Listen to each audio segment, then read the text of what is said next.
Ada kisah pernah Nabi Musa alaihissalam dinukil dalam sebuah riwayat. Beliau mengatakan kepada malaikat Jibril, saya ingin melihat keadilan Allah.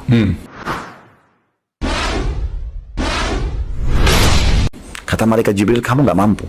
Dia bilang, tapi saya pengen sekali mengetahui. Betul.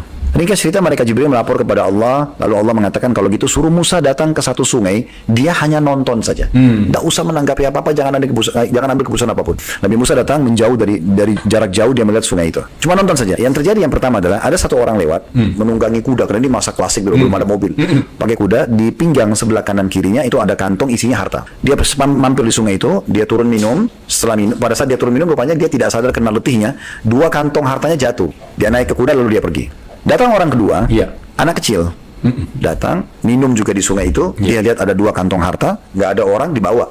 Orang ketiga, datang orang buta, datang dengan tongkatnya mendekat sungai, kemudian dia minum air. Rupanya orang yang pertama tadi, yang pemilik harta kembali. Dia bilang sama si buta, wahai bapak buta, saya tadi mampir sini minum dan ada uang harta saya taruh di kantong, jatuh di sini. Apa kau tahu? Dia bilang, saya nggak tahu. Saya juga baru datang.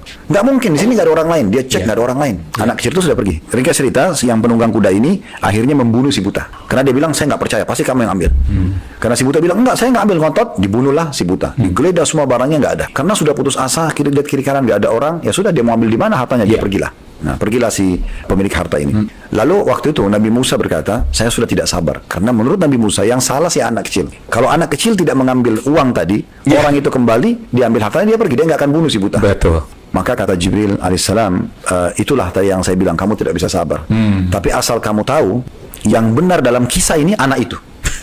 Loh, kok bisa? Kok bisa? Kan dia yang ngambil harta. Kalau dia tidak ambil uang tadi, jelas si buta nggak dibunuh, jelas yang itu tidak membunuh karena haknya sudah diambil.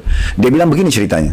Ini anak kecil ini punya ayah. Ayahnya ini pernah bekerja ya pada si pemilik harta dulu, jadi pegawainya. Dan orang ini zalim, tidak memberikan uang, tidak memberikan gajinya, dan diusir pergi.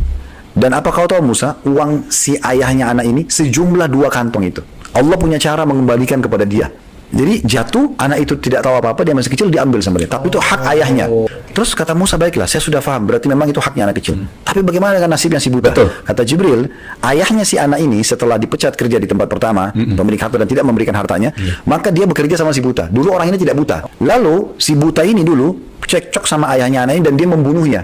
Jadi si buta ini pembunuh ayahnya anak ini. Oh, iya. Maka Allah datangkan orang itu mengembalikan uangnya kepada si anak ini. Itu caranya. Dan yang membunuh buta ini dibunuh oleh orang yang zalim.